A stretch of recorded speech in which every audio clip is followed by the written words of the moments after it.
All right, welcome back. It is still News Up. Yes, we just had an advocacy on TV right now. Fortunately, that is what we're talking about right about now. Education, education, education. A couple of days ago, precisely on Sunday, the news hit the airwaves of the federal government proposing an increase in WAEC and NECO fees by 82% of thereabouts. And then there were a lot of outcries, and Nigerians cried out. On the show on Monday, it was a major conversation on the show. Shortly after all the lamentations, we did hear that the federal government had suspended that initiative. Mark my words, suspended the initiative. But then, on the show today, we are looking at WAEC and NECO hike versus the state of schools in Nigeria.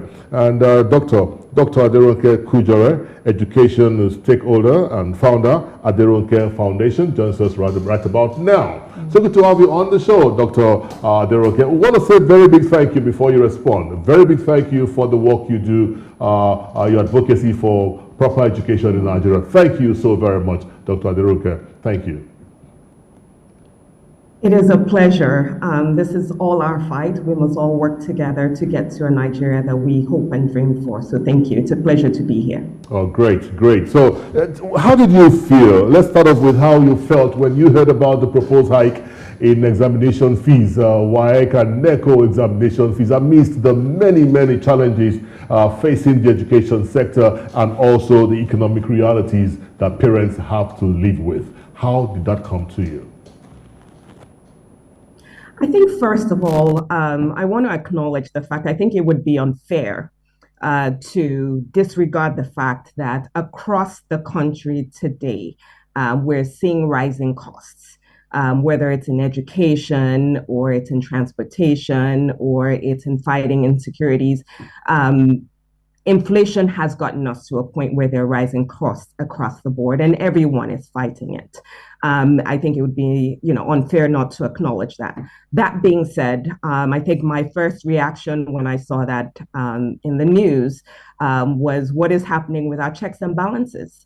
I believe that if we have proper systems, processes, people at the helm of things, that information should not have been announced.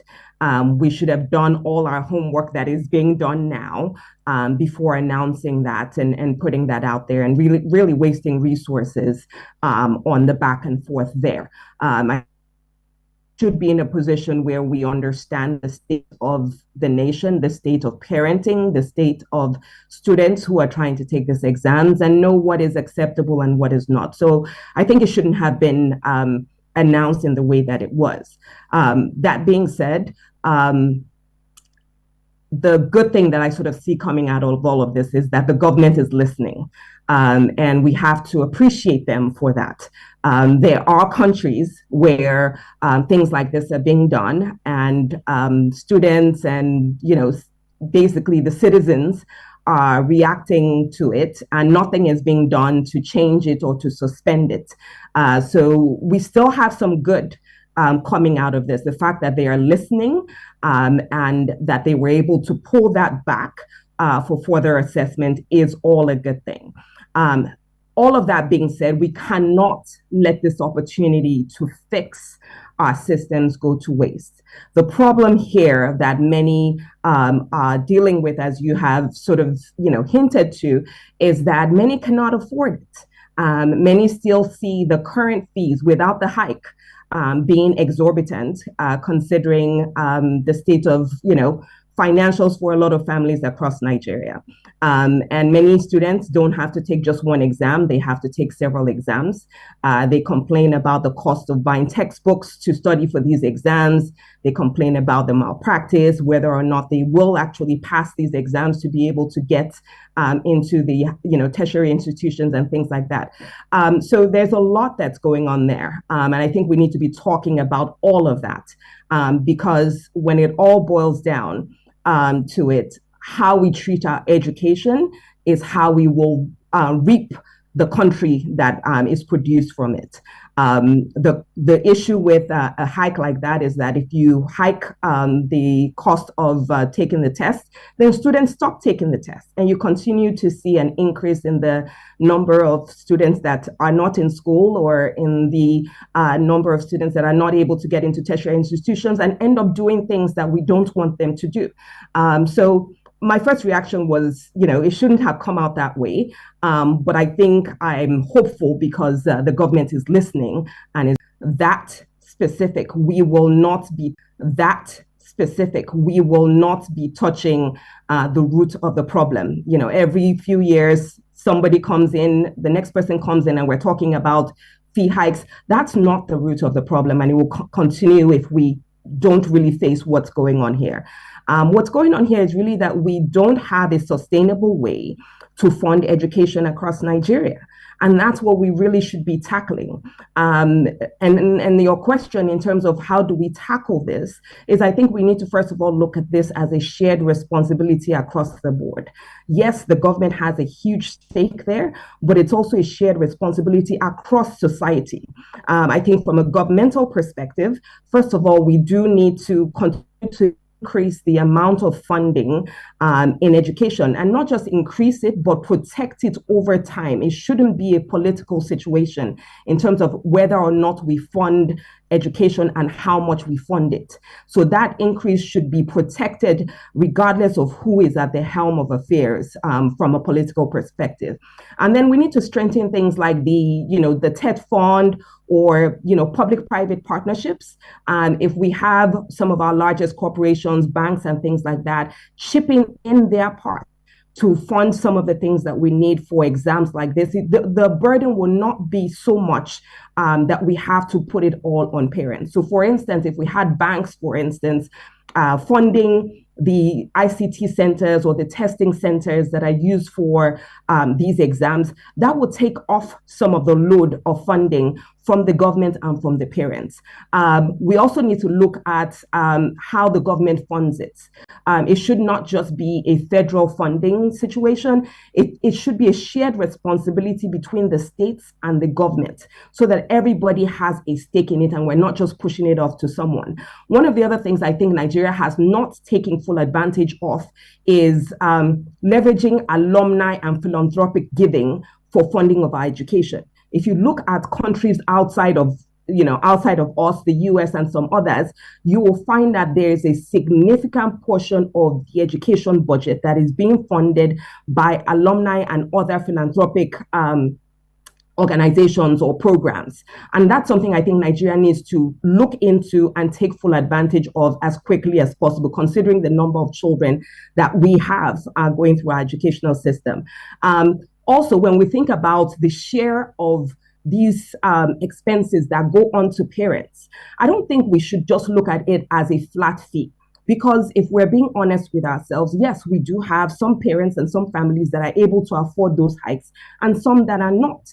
And so I think we need to look at a means-tested approach to paying for exams. Those who are able to afford more can pay more, and we have subsidies for those who are not able to afford as much. And it will feel a little fairer across the board. You cannot expect, the MD of a bank or someone who is very wealthy to be paying the same as someone who, is struggling to earn 30,000 naira a month to feed a family of 7.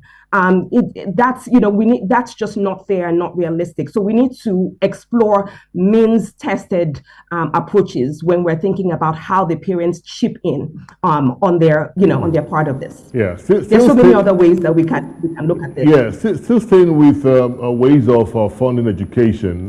We have it on records that about $84 billion was saved from removal of fuel subsidy and other subsidies across various sectors. Many wondered why a percentage of those funds were not dedicated to critical sectors of the economy, like say health, like say education. You got 84 billion. Why don't you say, okay, of this amount of what we got, let's give 10% to education. Let's give 10% to health. Let's give 10% to infrastructure and all of that. That did not happen. So many believe that it was an error of government on how they expended the subsidy, the accrued revenue from subsidy, not taking into consideration critical sectors like health and education. Let's get your thoughts finally on this segment, Dr. Kujore.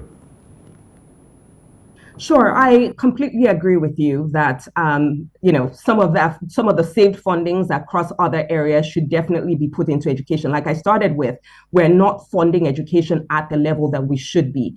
That being said, we also do need to acknowledge the fact that our education funding over the last couple years has increased significantly from prior administration. So we're seeing more funding there. It just isn't enough. There also should be proper communication. When you save such huge amounts in subsidies, I think citizens need to understand where that money is going to. When we don't have sort of clarity as to where that money is going to, you begin to raise doubt, and there begins to be issues around what are we doing with that money. So I 100% agree with you that that money should be channeled towards education, and citizens should know when we're moving monies like that. But track in that the government is listening. We're on a right track in the fact that our education funding is increasing, but this is also a call to all of us as citizens to continue to speak out. We cannot see these things and be quiet. If we're quiet, it will sit and become, a norm. So I'm really glad that citizens spoke up and that the government is looking to it. And I hope that they will find really sustainable ways to fund education as a whole so that we don't continue to see the issues we see with unemployment and out-of-school children. Thank you so much, Aderonke Kujore, education stakeholder and founder, Aderonke Foundation. Thank you for joining us to highlight the issues and the challenges in the education sector and how we can fix a broken system. Thank you very much. You're welcome. My pleasure. All right. I guess this is where we say our goodbyes on News Up this morning. And my name is Tolu Lokwe Ajibala. Thank you for watching. And my name is David.